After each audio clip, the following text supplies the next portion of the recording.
মানুহে মানুহৰ বাবে যদিহে অকণো নাভাবে অকণি সহানুভূতিৰে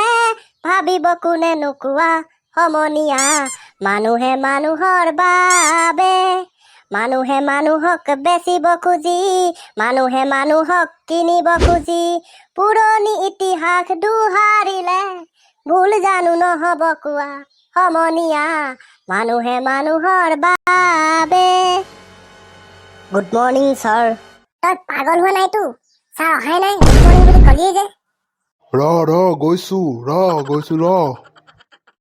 কোন পাগল এতিয়া তই নিজেই বিচাৰ কৰচোন বাৰু দে হ'ব গ'ল যোৱা কথা গ'ল গুড মৰ্ণিং ছাৰ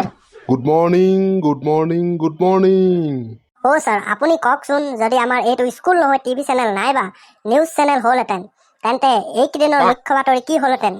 মানে কোনটো নিউজ বাজিলহেঁতেন বাৰু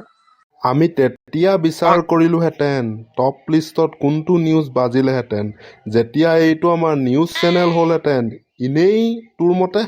সেইটোৱেই বাজিলহেঁতেন ছাৰ যিটো এতিয়া মই পঢ়িম দে তেতিয়াহ'লে সোনকালে পঢ়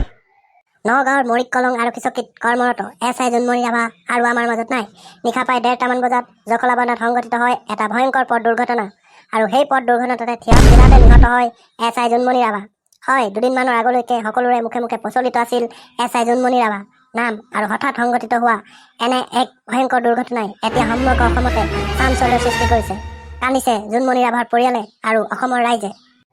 তই এইটো ঘটনাৰ কথা কৈছ বৰ দুখৰ ঘটনা বৰ দুখৰ বিষয় আৰু কি ছাৰ মোৰতো বিশ্বাসেই হোৱা নাছিলে মই আকৌ বেলেগ কোনোবা বুলিয়ে ভাবিছিলোঁ কিন্তু সঁচাকৈ জোনমণি ৰাভা বৰ দুখৰ কথা ছাৰ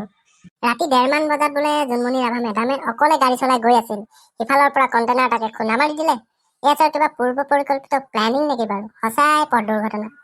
কি গেৰাণ্টি আছে কৰো বুলি কৰা মাৰ্ডাৰো হ'ব পাৰে নাইবা পথ দুৰ্ঘটনাও হ'ব পাৰে আজিকালিতো এনেকুৱা ঘটনা প্ৰায় হৈয়ে থাকে গতিকে আমি সময়তে গম পাম যে কি সঁচা কি মিছা বাৰু যি কি নহওক তেখেতৰ এই সংঘটিত ঘটনাটোৱে আমি বহুত দুখ পাইছোঁ সঁচাকৈ বহুত দুখ পাইছোঁ হয় ছাৰ যি কি নহওক প্ৰথম ঘটনাটো বাৰু হ'ল দ্বিতীয় কেছটো যদি আমি বিচাৰ কৰোঁ তেন্তে আপুনি কি বুলি ক'ব বাৰু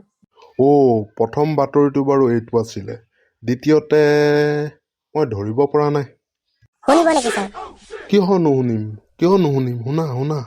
হয় অসমৰ জনপ্ৰিয় কণ্ঠশিল্পী দীপলিনা ডেকাই এইবাৰ অলপ বেলেগ ধৰণে জনপ্ৰিয়তা লাভ কৰিছে নিজৰ সংগীতানুষ্ঠান সমাপ্ত কৰি ৰাস্তাৰ কাষৰ দোকানত পুৰি বনাই জনপ্ৰিয়তা লাভ কৰিছে মুখে মুখে প্ৰচলিত হৈছে দীপলিনা ডেকা মুঠতে যি কি নহওক দীপলিনা ডেকাই পুৰি বনাইছিল তাকে লৈ কিছুমানে সমালোচনা কৰিছে আৰু কিছুমানে এনজয় পাইছে আমিও খবৰটো শুনি অলপ এনজয় কৰিলোঁ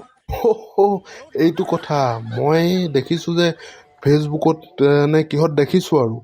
হয় সঁচা কথা যি কি নহওক আজিলৈ ক্লাছটো ছুটি বাই